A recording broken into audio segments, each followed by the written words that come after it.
ব্যক্তি করমুক্ত আয়ের সীমা বৃদ্ধি এবং মুদি দোকানের উপর কর প্রত্যাহার সহ নানা পদক্ষেপ এসেছে প্রস্তাবিত বাজেটে এবং তার আলোকে নতুনভাবে বাজেট আগামীকাল পাস হতে যাচ্ছে।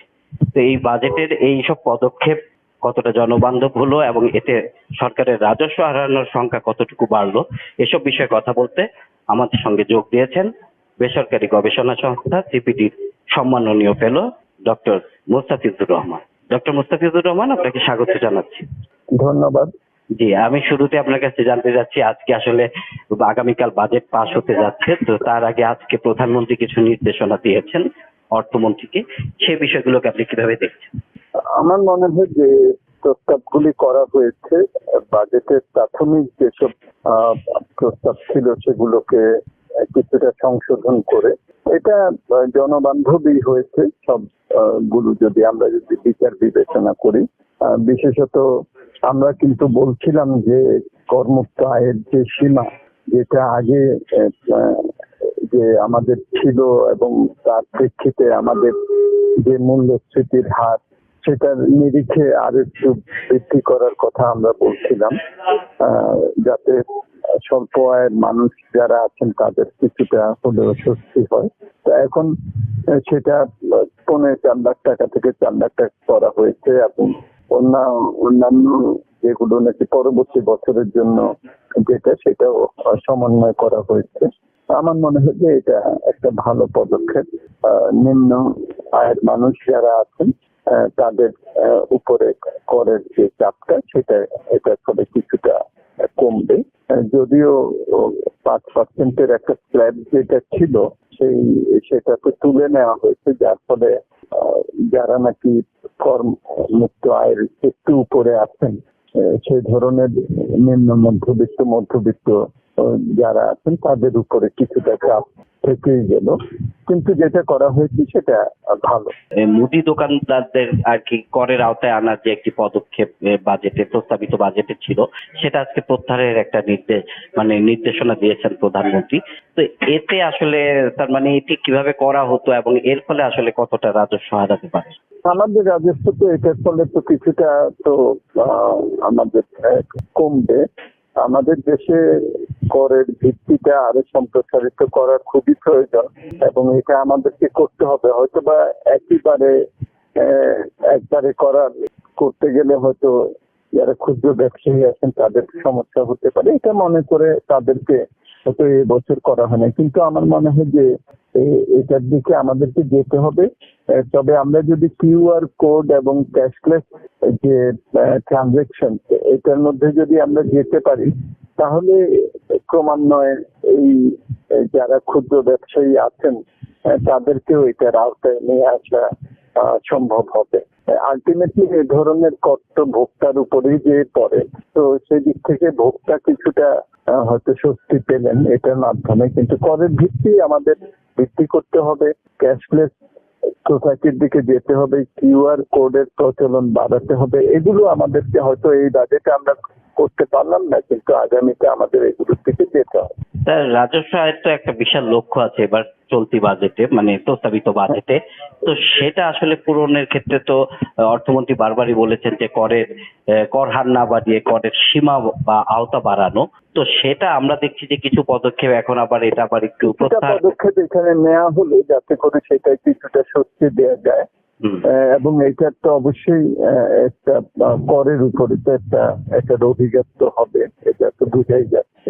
কিন্তু আমার মনে হয় যে এটা থেকে খুব বেশি যে কর আসতো তা না, কিন্তু আমাদেরকে যেটা বললাম যে আমাদেরকে ক্রমান্বয়ে এতে যেতে হবে। হয়তো বা এবার প্রস্তুতিরও ব্যাপার আছে, মানুষের যারা ছোট ব্যবসায়ী আছেন তাদেরও মনস্তাত্ত্বিক ভাবে তাদেরকে প্রস্তুত করার বিষয় আছে, সেটা বিবেচনা করে বোধহয় করা হয়েছে। কিন্তু অবশ্যই এটা করের দিক থেকে তো কিছুটা তো হলেও সেখানে সুযোগটা সীমিত হলো, এবং বিশেষ করে এমন একটা সময় যখন একটা খুব বড় ধরনের একটা প্রবৃদ্ধি আমাদের প্রয়োজন পড়বে।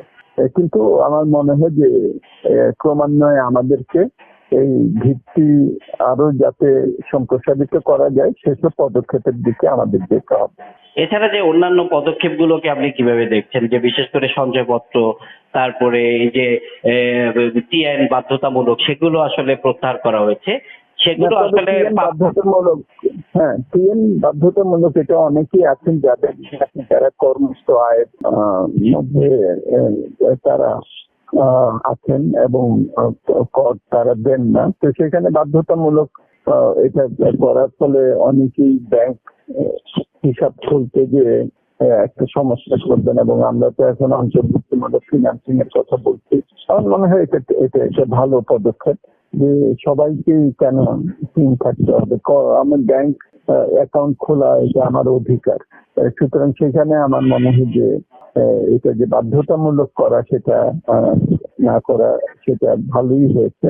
যাদের বেশি আয় আছে ব্যাংকের সাথে ইনকাম ট্যাক্সের এবং কাস্টমস এগুলোর মধ্যে আমরা যখন ইন্টিগ্রেটেড একটা সিস্টেমের মধ্যে যাব তখন ওটা অটোমেটিক্যালি চলে আসবে যারা করের মধ্যে আসার কথা।